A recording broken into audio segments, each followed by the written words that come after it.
ეს ხუთშაბათია და როგორც იცით, რუბრიკა რჩევები მშობლებს თქვენთვის ძალიან საინტერესო თემა შეარჩია. სწორედ მშობლისა და შვილის დამოკიდებულებას და კავშირზე უნდა ვისაუბრო დღეს რუბრიკაში. ზოგადად, როდესაც ორი ადამიანი ოჯახს ქმნის და გარკვეული პერიოდის განმავლობაში რა თქმა უნდა, ურთიერთშეთანხმების შედეგად გადაწყვეტენ, რომ იყოლიონ შვილი, შემდეგ იწყება ცოტა დაბნეულობა მშობლების, იმიტომ რომ ჩვენ არ ვიცით, როგორ ავღზარდოთ და გავზარდოთ ჩვენი პატარა. მიუხედავად იმისა, რომ ჩვენ ბევრი რამ გვსმენია, გვირჩევენ, წაგვიკითხავს, მაინც ამ უდიდეს ბედნიერებას და სიახლეს დიდი ნერვიულობა და დაბნეულობა მოყვება ხოლმე და ჩვენ ხშირად საუბრობთ ხოლმე ამ თემაზე თუ როგორ დავამყაროთ ჩვენ შვილებთან უმტკივნეულო კავშირი, როგორ გვესმოდეს მათი, თუმცა მაინც რთული არის ახალბედა მშობლისთვის ამ გზის გავლა. ამიტომ ახლა უნდა მოვიწვიო მე ელმოს კლუბის წამყვანი პედაგოგი და პროგრამული უზრუნველყოფის კოორდინატორი ნონა მუნჯიშვილი და ფსიქოლოგი, ასევე ქცევის თერაპევტი და სტუდიური გაკვეთილების პედაგოგი მარიამ თევზაძე. მოგესალმებით. პირველ რიგში მინდა გითხრათ, რომ არ ვიცი ეს პროგრამა როდის ჩაეშვა თქვენს სკოლაში, მაგრამ ეს არის ძალიან კარგი ამბავი ახალბედა მშობლებისთვის, განსაკუთრებით მაშინ, როდესაც პირველად დავიჭერთ ხოლმე შვილს ხელში, განსაკუთრებული ხილვა იწყება ხოლმე სწორედ ამ დროს, იმიტომ რომ ვერ ხვდებით ხოლმე როგორ დავამყაროთ ის რაღაცნაირი დედობრივი კავშირი შვილთან, რა უნდა ვიცოდეთ, რა არ უნდა შეგვეშალოს, რა უნდა გავითვალისწინოთ, რა უნდა ვიკითხოთ, რომ ვისწავლოთ, ხო? და ამ დროს იწყება ხოლმე რაღაცნაირი გაურკვეველი მდგომარეობები ხოლმე და სწორედ თქვენ ემსახურებით აი ამ პრობლემის მოგვარებას, ხო, როგორც ვიცი. პირველ რიგში ამბობენ, რომ ძალიან მნიშვნელოვანი ასაკი არის ჩვენთვის მშობლებისთვისაც და ასევე ბავშვებისთვისაც დაბადებიდან 6 წლამდე ასაკი, რომელიც როგორც აღნიშნა, განვითარების ეს წლები ისეთი პროცესი არის, რომელიც მთელი ცხოვრების განმავლობას შეიძლება ითქვას, რომ განსაზღვრავს, ხო? რა ხდება ბავშვის ცხოვრებაში აი დაბადებიდან 6 წლამდე და რატომ მიიჩნევა, რომ ეს ასაკი არის ერთ-ერთი ყველაზე განსაკუთრებული ასაკი? მოგესალმებით პირველ რიგში, მესალმებით თქვენს მაყურებელს, მადლობას გიხდით მოწვევისთვის. დაბადებიდან 6 წლამდე, იმიტომ არის გარდამტეხი და მნიშვნელოვანი ასაკი, რომ ფაქტობრივად რო წარმოვიდგინოთ 5, რომელიც შეგვიძლია რომ შევავსოთ და მივცეთ მრავალფეროვანი გამოცდილება. ანუ ბავშვი არის საკმაოდ დიდი რესურსების მატარებელი, რომელიც ჩვენ სწორად უნდა გამოვიყენოთ, სწორად უნდა განსაზღვროთ და მიმართულებად შესაბამისად სწორი უნდა მივცეთ. ამიტომ დაბადებიდანვე ჩვენ მაქსიმალურად უნდა შევეცადოთ, რომ ბავშვთან სწორი კომუნიკაციით და ძალისხმევით ის რესურსები, რაც მას გააჩნია, გამოვიყენოთ, რომ შემდეგ უკვე ცხოვრების ზრდასრულ ასაკში გამოადგეს და სწორად წაიყვანოს თვითონაც თავისი ცხოვრება. ამიტომ ვფიქრობ, რომ კი, ნამდვილად გეთანხმებით, ეს გარდამტეხი მომენტი არის სწორედ 0-დან 6 წლამდე პერიოდი. კი ბატონო, როდესაც თქვით, რომ აუცილებელია სწორი კომუნიკაცია ბავშვთან, რა იგულისხმება სწორ კომუნიკაციაში? სულ 0-დან რო დავიწყოთ, 0-დან 12 თვემდე პერიოდში, როდესაც ბავშვი ითხოვს შეხებას, იმიტომ რომ ეს არის მისთვის ყველაზე უსაფრთხო რამ დედის მხრიდან და ზოგადად მშობლების მხრიდან. აქედან დავიწყოთ, ეს არის მისთვის უსაფრთხოების შეგრძნება, აქედანვე იწყება ეს კომუნიკაცია სწორედ და მერე უკვე რომ მივყვეთ თვითონ ამ პერიოდებს, წლები რო დავყოთ, ხო, 0-დან 12 თვემდე, შემდეგ წლიდან 3 წლამდე, იმიტომ რომ ყველა ამას აქვს თავისი პერიოდი, რომელსაც ჩვენ სწორად უნდა მივუდგეთ. ხო, აი სწორედ ეს მაინტერესებს ახლა, ბავშვი დაბადების დღიდანვე განვითარების გარკვეულ პერიოდებს გადის და ეს პერიოდები არის ასაკობრივი, ხო? აი რო დავიწყოთ, თავდაპირველად, როგორც თქვენ აღნიშნეთ, ის ითხოვს ჩვენგან უბრალოდ შეხებას. აი მივყვეთ ამ განვითარების ეტაპებს, რას უნდა მიაქციოს მშობელმა ყველაზე მეტად ყურადღება და რაზე უნდა გაამახვილოს. კი ბატონო, მოგახსენებთ. კი ბატონო. კიდევ ერთხელ მოგესალმებით, მივესალმებით მაყურებელს და მადლობა მოწვევისთვის. რომ დავიწყოთ სულ თავიდან, დაბადებიდანვე, ისე როგორც უკვე აღნიშნეთ, ნახეთ, ბავშვი მოდის სამყაროში, სადაც ჯერ წარმოდგენა არ აქვს, ვინ არის მისთვის უსაფრთხო, ვის შეიძლება ენდოს. ან საერთოდ რატომ მოვიდა ამ სამყაროში და სად არის საერთოდ ვერ ხვდება, გესმით? ამიტომ ამ შემთხვევაში მშობლის მხრიდან უსაფრთხოების და ნდობის ჩამოყალიბება არის გარდამტეხი ბავშვისთვის. როგორ უნდა ჩამოაყალიბოს მშობელმა, უშუალოდ გამოცდებიდან რომ გესაუბროთ ახლა მე, როგორ უნდა ჩამოაყალიბოს ეს ყველაფერი მშობელმა. პირველ რიგში მნიშვნელოვანი არის ტაქტილური შეხებები.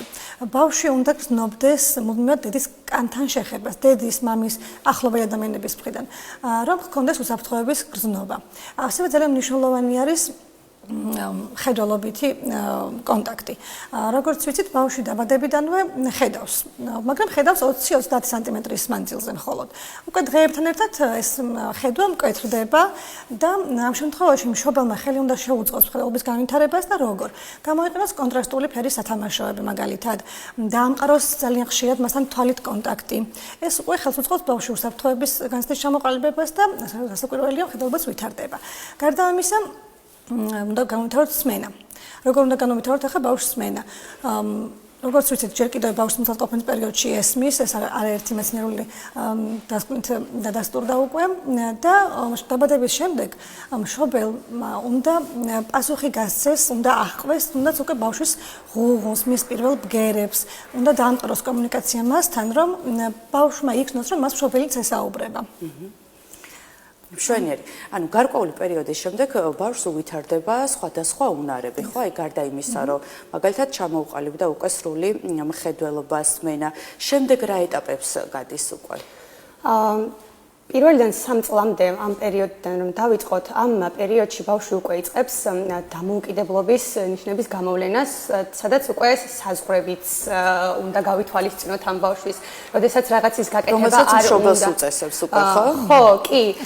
ეს ძალიან ესეთი სახალისო მომენტიც კი არის, როდესაც ბავშვი ცდილობს საკუთარი ინდივიდუალობის წინაპლანზე გამოჩენას და ამაში ხელი შეწყობა არის ძალიან კარგი.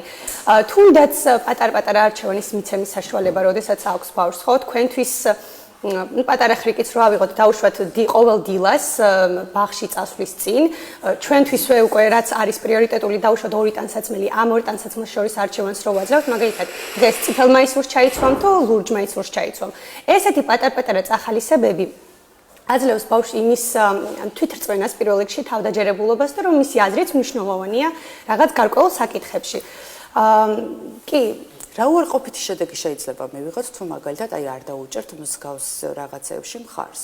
საკუთარი თავის მნიშვნელობას კარგავს შემდეგ უკვე ბავშვი და ეს ძალიან ხშირად აისახება უკვე ზრდასრულ ასაკშიც კი, როდესაც ყველაზე ანუ მისთვისვე პრიორიტეტული ადამიანი, როდესაც არცემს მის აზრს, პატივს, არ ითვალისწინებს მის რაღაც სურვილებს, მერე ზრდასრულ ასაკშიც კი გადადის ეს, რომ არავისთვის არ არის მისი აზრი მნიშვნელოვანი და არავისთვის არ არის მისი სურვილები მნიშვნელოვანი. ამიტომ იმ ფუნდამენტს, რა ფუნდამენტსაც ჩვენ ვაძლევთ ზუსტად 0 წლიდან 6 წლამდე, შემდეგ ძალიან ბევრ რამეს განსაზღვრავს მომავალშიც.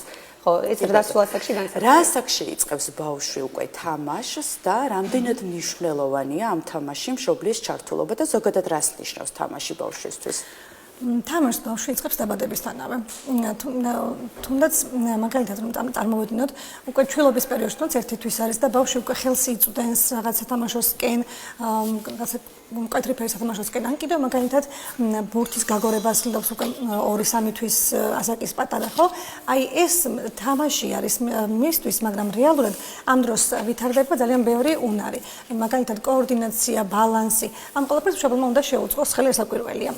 დღევანდელი ცხოვრების რიტმიდან გამომდინარე ძალიან ბევრ მშობელს შეიძლება არ ქონდეს საშუალება და დრო რომ ბავშვთან ესეთ თამაშების სახლში გააკეთოს, თუმცა კი ინტერნეტში უამრავი მასალა და ვიდეო გაკვეთილები არსებობს ამის, ამიტომ ძალიან კარგი გამოსავალი და კარგი შეთავაზება არის ჩვენს მხრიდან, რომ გვაქვს ესეთი შესაძლებლობა, სადაც ნახეთ ბავშვები არამხოლოდ თამაშობენ, ივითარებენ ამ სხვადასხვა უნარს, არამედ მშობლებიც სწავლობენ ამ დროს და მშობლები ერთმანეთთან კომუნიკაცია გზით ერთთან გამოსლებს უზიარებენ ერთმანეთს. თქვათ რომელ ბავშვს როგორი თამაში მოსწონს, რა არის მათთვის პრიორიტეტული თუნდაც კიდევ რომ ავიღოთ მაგალითისთვის მუცელზე წოლის თამაში, ესეთ თამი არსებობს. ამ დროს მშობელს რომელიც შეუძლია გააკეთებინოს სახლში, თან თუნდაც გაკვეთილებზე, ამ დროს ნახეთ ბავშვი უკვე როცა ცდილობს მუცელიდან გადაბრუნებას, ივითარებს და აძლიერებს მის ზურგის და კისრის კუნთებს. ანუ თითოეული ეს თამაში, რომელიც ჩხილობიდანვე იწყება, ძალიან მნიშვნელოვანია რომ უკვე შემდეგ ეტაპზე მათი ფიზიკური და ემოციური განვითარებისთვის. კი ბატონო, ჩვენ ვისაუბრეთ დაბადებიდან 1 წლამდე, 1 წლიდან 3 წლამდე განვითარების ეტაპებზე. მაინტერესებს აი 3 წლიდან 6 წლამდე განვითარების რა ეტაპებს გადის ბავშვი?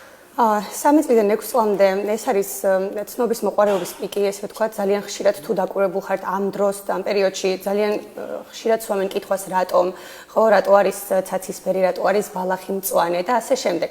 ამ დროს მნიშვნელოვანია რომ ჩვენ ხელი შევუწყოთ და წავახალისოთ ბავშვი ამ ცნობის მოყვარეობის მხრივ. ხო, დაუშვათ თუ კითხვას დასვამს, თუნდაც ელემენტარული რატო არის ეს ბალახი მწვანე, თავიდან არ ავიცილოთ ეს კითხვები და შევეცადოთ რომ თავისი აზრიც მოვუსმინოთ კითხოთ, აბა როგორ ფიქრობ და ჩვენს ენაზე, მარტივ და გასაგებ ენაზე ბავშვს ეს ცნობის მოყვარეობა წაუხალისოთ და დაუკმაყოფილოთ. იმიტომ რომ წარმოიდგინეთ ახლა პატარაობიდანვე რომ თქვენ ამაზე გულგრილად პასუხობთ და არ აკმაყოფილებთ ამ სურვილებს, მერე თანდათან ეს ინდივიდუალურია რა თქმა უნდა, მაგრამ რაც უფრო პატარა ასაკიდანვე ამას წაახალისებთ და მისცემთ საშუალებას ამ განვითარების, უკეთესი იქნება. შემდეგ უკვე აკადემიური თვალსაზრისითაც, რომელიც უკვე სკოლაში გამოდგება, რა თქმა უნდა. როგორც ახსენეთ, ძალიან ბევრი კითხვა უჩნდებათ ხოლმე ბავშვებს და ჩვენ შეძლების დაგვარად მშობლებმა უნდა ვეცადოთ, რომ აბსოლუტურად ყველა კითხვაზე პასუხი გავცეთ, მაგრამ იმ შემთხვევაში მაგალითად თუ ავირიდებთ ხოლმე ამ კითხვებს, აი ხანდახან ისეთ კითხვებს ვსვამენ, რომ აი უცბად არ გვაქვს ხოლმე პასუხი და არ ვაქცევთ ხოლმე ყურადღებას.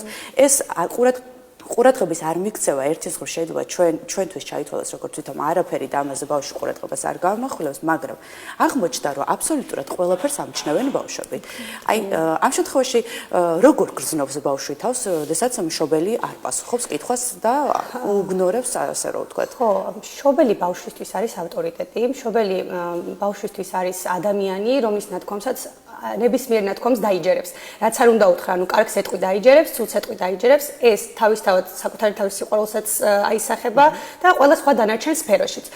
თუ ჩვენ რაღაცა კითხვაზე არ ვიცით პასუხი, ეს შეიძლება ჩვენ ვაღიაროთ ბავშვთან და ვთქვათ, რომ უი, რა საინტერესო კითხვა დავსვი, მოდი სახლში რომ მივოთ, თუ დავუშვათ გარეთ ხართ, არ აქვს მნიშვნელობა რა კონკრეტულ ადგილას იმყოფებით, შეგიძლიათ რომ უთხრათ, რომ უი, რა საინტერესოა, აი სახლში რომ მივოთ, შეგვიძლია ერთად მოვნახოთ ამაზე ინფორმაცია, მოვიძიოთ და წავიკითხოთ ენციკლოპედია, რაღაცა ვიდეოს ვუყუროთ ერთად და ამაზე გავიგოთ. ანუ არის ისეთი საშუალებები მარტივი, როდესაც მართლა შეგვიძლია რაღაცაზე კითხვა, რაღაცაზე პასუხი უბრალოდ შეიძლება არ ვიცოდეთ, მაგრამ ამ მარტივი ხერხებით და მარტივი გზებით რო ვაღიაროთ, რომ მართლა არ ვიცით, ეხლა იმ მომენტში შეიძლება ესეთი კითხვა დასვას ბავშვმა, რომ ჩვენც დავფიქრდეთ და გაგვიკვირდეს, უი, აქამდე რატო არ მქონდა ეს კითხვა. მაგრამ ჩვეულებრივად ერთად რაღაცის აღმოჩენა, ესეც არის ძალიან მნიშვნელოვანი მშობლის და ბავშვის ურთიერთობის ჩამოყალიბება. მნიშვნელოვანია რომ მშობელი არ ყავდეს რაღაცაერი მონუმენტი, რომელმაც ყველაფერი იცის თან, იმიტომ რომ მე ყოველთვის აქვს სწრაფვა მისი უძლეველობისადმი და ყოველთვის იქნება მეორე ნომერი.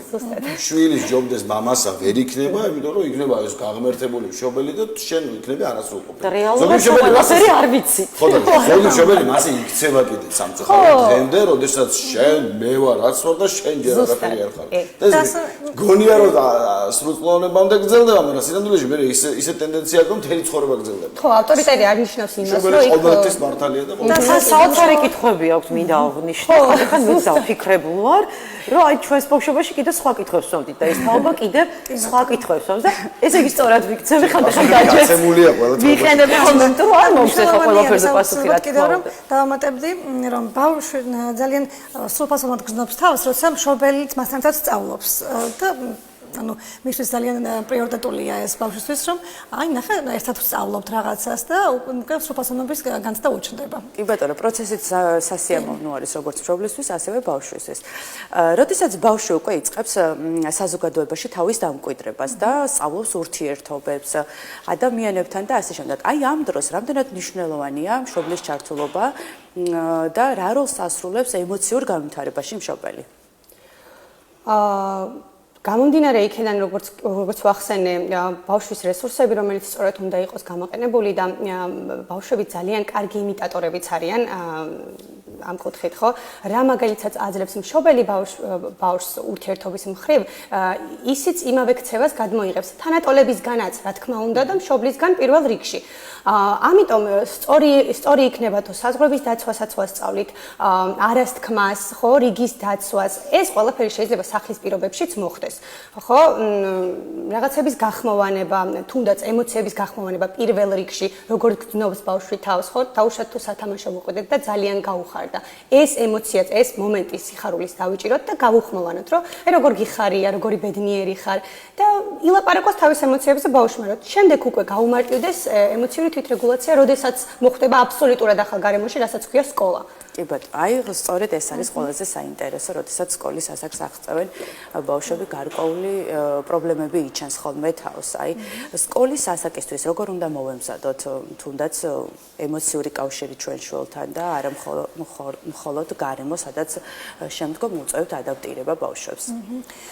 ზოგი როგორც უკვე ვახსენეთ და მარიამაც აღნიშნა განვითარების ყველა ეტაპზე აუცილებელი არის და ძალიან მნიშვნელოვანი არის მშობლის ჩართულობა.